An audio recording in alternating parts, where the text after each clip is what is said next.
Mas eu vejo que nesse sentido, então, isso acaba resvalando também no ambiente de trabalho e acaba fazendo com que você tenha condutas indevidas.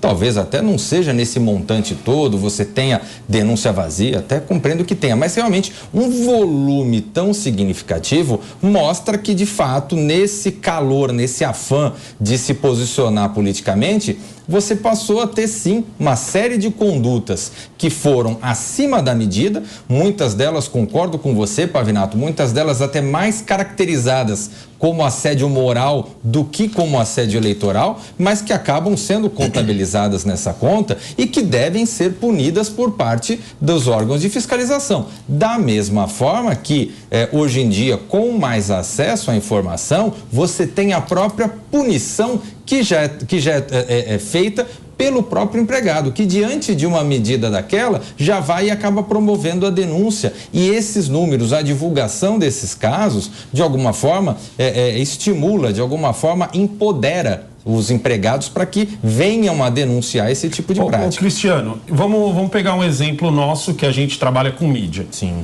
Certo? Se o patrão chegasse e dissesse assim, Alessandro, eu quero que você bata bastante no Lula. Aí, sei lá, Urian, você que está mais à esquerda, eu quero que você pegue e leve... Eu tô bem no centro. Eu sou filiado ao Podemos, que é o partido do Deltan Dallagnol. A adjetivação aqui. Vamos supor que o Urian tivesse mais à esquerda. Usa como exemplo. Não usa o Pavinato, vai. Eu sou um velho comunista. Olha o assédio, só porque está estreando aqui aí na chega bancada. É o estagiário. É o estagiário.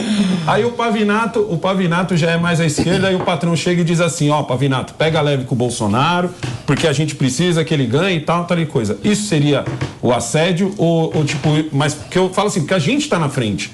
A gente não teria como disfarçar isso, apesar de que a Jovem Pan dá liberdade total pra gente, mas eu não sei como são nas outras empresas. Eu sei que aqui rola liberdade. Aqui rola liberdade. Nas outras eu não sei. Tanto é que o Pavinato é de esquerda e está aqui apresentando. Exatamente. Eu sou um velho comunista, heterossexual, inclusive. Tá? Vamos nesse caso é o assédio? Eu vejo que sim. Nesse caso já configura. Eu vejo que configuraria assédio. Agora, o grande assédio, a grande caracterização, ela não se dá nesse tipo de atividade que esteja mais à vista, que esteja mais à mostra. Mas a grande caracterização, ela se dá na fábrica, ela se dá na agricultura, ali com os peões, com os empregadores. É um problema novinho, né? No coronel. O coronel não fazia isso. Exato. Isso existe há bastante tempo, mas de alguma forma isso hoje em dia se encontra potencializado, né? Se encontra potencializado das duas partes, quer dizer, de um lado do empregador que no momento de efervescência, se você tem 2 picolé de chuchu concorrendo, seguramente os números vão ser menor. Por quê? Porque você acaba não fazendo paixão com que a sociedade exatamente se apaixone pela causa. Agora, por outro lado também, se você não tem esses mecanismos de denúncia, o empregado, como historicamente, né, que não existia esse tipo de mecanismo, o empregado acaba ficando numa posição de ser refém desse tipo de abordagem feita pelo empregador. Eu acredito que deixa eu fazer uma pergunta que o povo quer saber aqui.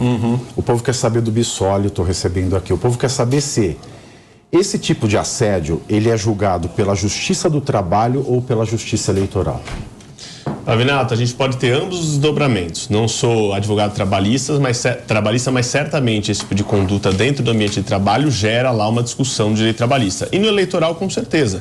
Se você tiver um desdobramento claro nesse sentido, você tem inclusive ações de abuso de poder econômico que podem ser configuradas em decorrência disso, que podem caçar candidatos. Então a JE é mais competente que a Justiça do Trabalho?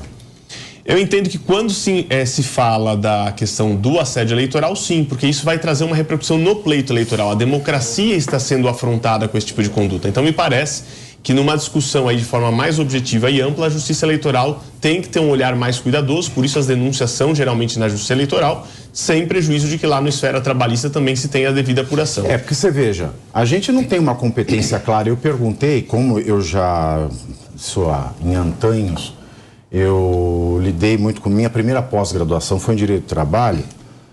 A gente tem aqui uma competência concorrente. Se a gente tem uma competência concorrente, a gente também fica perguntando se o MPT, o Ministério Público do Trabalho, ele é o órgão legítimo para fazer esse tipo de fiscalização. Ou o Ministério Público que está a cargo das eleições. Eu entendo que é concorrente, mas tem, quando se fala do assédio eleitoral, uma predileção da Justiça Eleitoral pela repercussão que isso traz no pleito.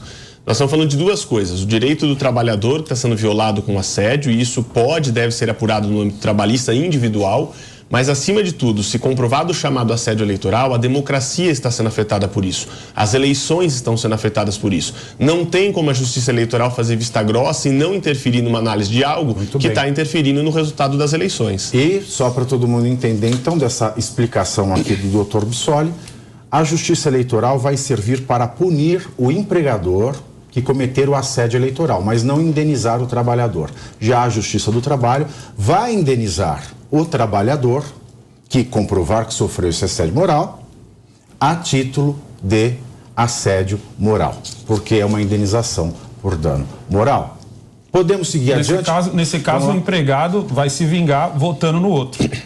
Então, o empregador perde duas vezes. Ele perde duas vezes. Ele perde duas vezes. Só queria falar uma coisa que eu acho que a gente fala muito dessa parte técnica e esquece bastante da parte humana.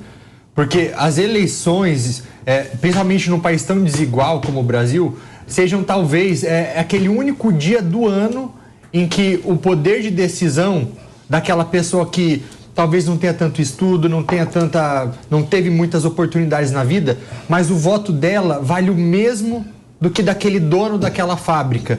Então aí a gente vê é uma coisa imoral, que é uma exploração da desigualdade e que muitas pessoas, principalmente esses peões de fábrica mesmo, não vão saber se defender, porque muitas vezes, por conta da falta de estudos, não tem o conhecimento necessário, não sabe sequer se o voto é secreto. É verdade, então, tem o temor reverencial. É uma exploração da desigualdade e uma exploração da ignorância, que é algo que tem que ser combatido. Isso é absolutamente desumano.